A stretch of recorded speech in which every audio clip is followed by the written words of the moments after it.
नमस्कार, मी Kiran Palkar. Crime diary news channel मध्ये आपले स्वागत आहे. पाहूयात आजच्या ताज्या बातम्या.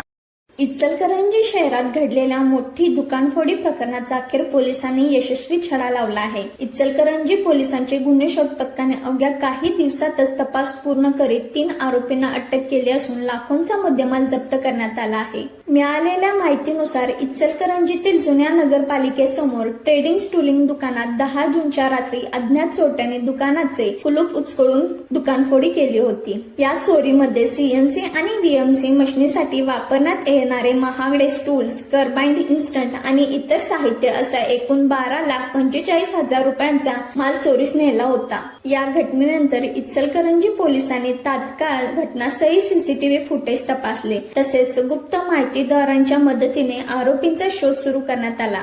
तपासादरम्यान आरोपी चोरीचा माल विक्रीसाठी घेऊन सांगली नाका परिसरात नेणार असल्याची माहिती मिळाली होती. त्यानंतर पोलिसांनी सापळा रचून अमर रमेश उपासे, ऋषिकेश बाबासाहेब पाटील आणि कुलदीप यशवंत चौधरी या तिघांना ताब्यात घेतले. चौकशी दरम्यान त्यांनी गुन्ह्याची कबुली दिल्यानंतर 10,57,500 रुपयांचा चोरीतील मुद्देमाल आणि गुन्ह्यातील वापरलेल्या 2 दुचाकी वाहने जप्त करण्यात आले. ही कारवाई पोलीस अधीक्षक निलोत्पर, अप्पर पोलीस अधीक्षक अण्णासाहेब जाधव, उप पोलीस अधीक्षक विक्रांत गायकवाड, पोलीस निरीक्षक महेश चव्हाण यांच्या मार्गदर्शनाखाली पोलीस उपनिरीक्षक पोसई कोळेकर, अनिल पाटील, उदय करडे, फिरोज बेग, अमर शिरडोने, विजय मळवदे यांच्या पथकाने यशस्वीरित्या पार पाडली.